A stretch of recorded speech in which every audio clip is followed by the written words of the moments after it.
Hello and welcome to the Brick by Brick Real Estate Show. I'm your host, D. Mayo, and continuation of my last podcast to you.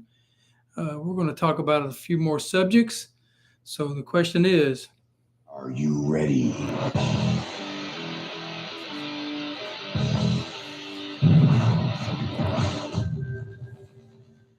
hello, and let's kick this thing off. The last video, this is a continuation of getting a house ready to sell, working with sellers. We talked a lot about the cleaning. You remember me talking about Mama Clean and getting the house really detailed out. But, being that it's springtime, I think it's time for us to talk about some spring cleaning that needs to be going on. And what do we really mean by Mama Clean? What are some of the details that you're talking about, D? It's one of the questions I got. Uh, Cleaning front to back, top to bottom. But there's a lot of details in between that. And I think it's something we need to talk about. Getting a house ready. When you talk about clutter in the house, what are you talking about there? When you talk about closets, kitchens, hallways, the furniture in the house. So that's something we're going to talk about. And we're going to go down each of those and talk about the specifics of what it means to be Mama Clean and ready for sellers to sell their house and buyers to view it. Let's start with the bathroom. I think that's a good place to start. The sinks, the countertops and the sinks need to be cleaned off.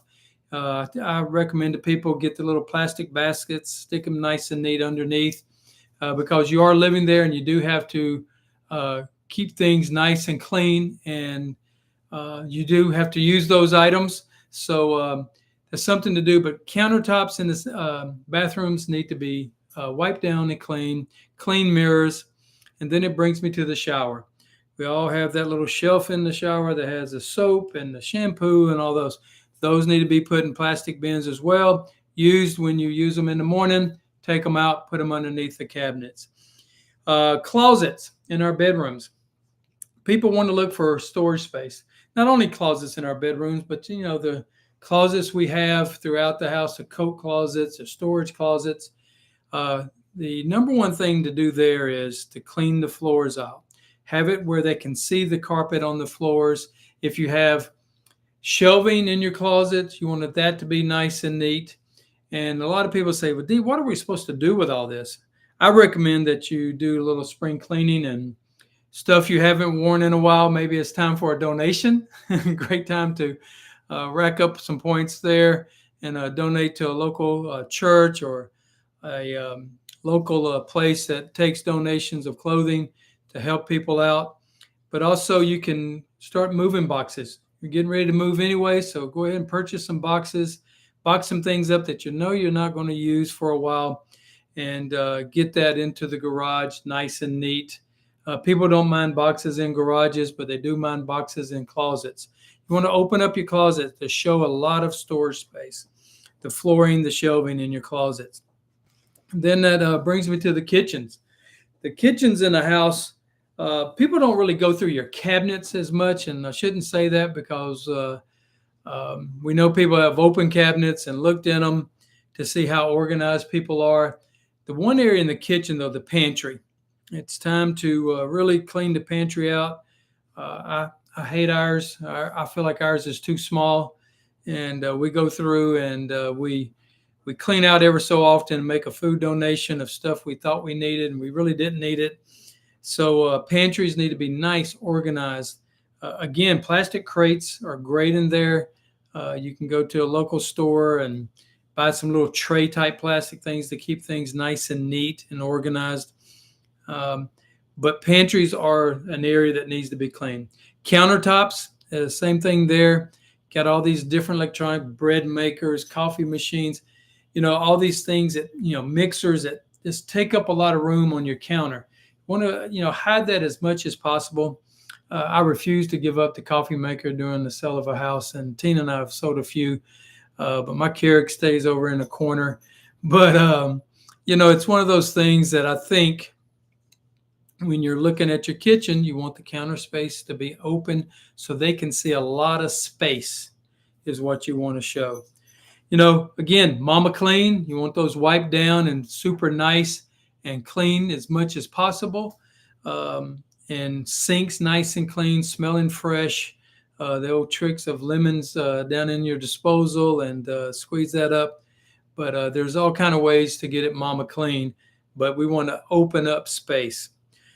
Then it brings me to furniture. And this is a tough one for a lot of folks because you don't want to be putting furniture out in your garage where it's not a climate control. But you need to open up hallways. When they walk in, everybody has that one little table that came from grandma years ago, and you want it displayed with pictures all over it. You may have a wall that has 300 crosses on it. Those kind of things, and personal pictures. Those are the things that need to come down. The holes need to be filled, touch up paint where you can.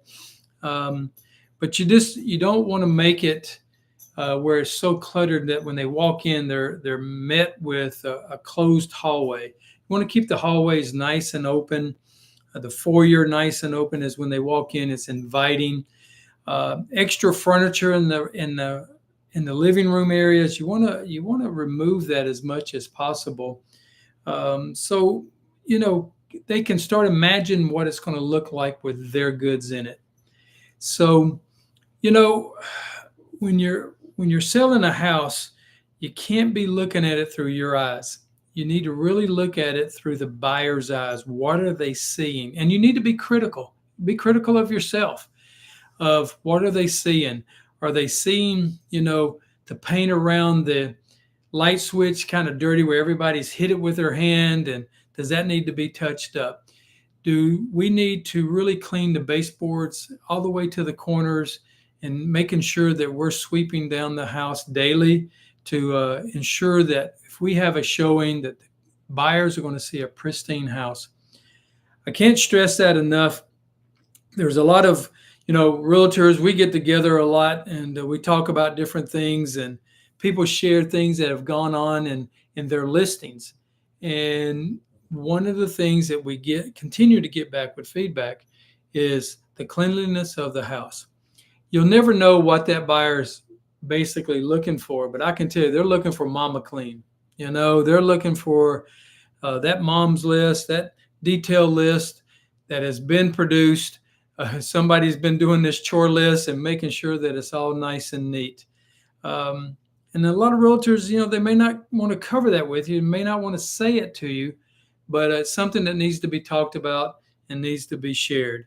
So I wanted to kind of come back with a part 2 of my last video. If you haven't watched it, go on there. It's in the playlist on my YouTube page here. Also, I put it on my Facebook page. You can look it up on my Facebook page.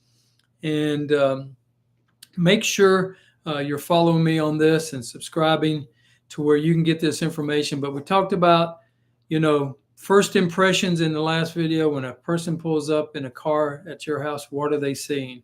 Are they seeing a house that needs some work? When they walk in, do they see a house that needs some work? And when they see that, the value of the house goes down. So if we can do some of these things as sellers and as agents that are listing to get this kind of information out there to you, it works out best. You can go to my website. That's DEE-Mayo.com.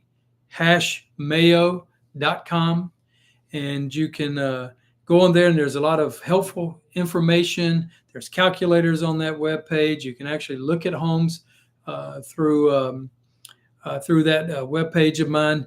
But most of all, if you need to get in touch with me, my telephone number is 832-289-9362.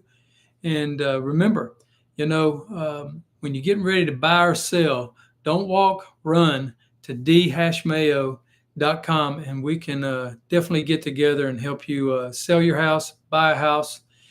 We can do it all. Like we like to say around here, let's put Mayo on it. Thank you very much.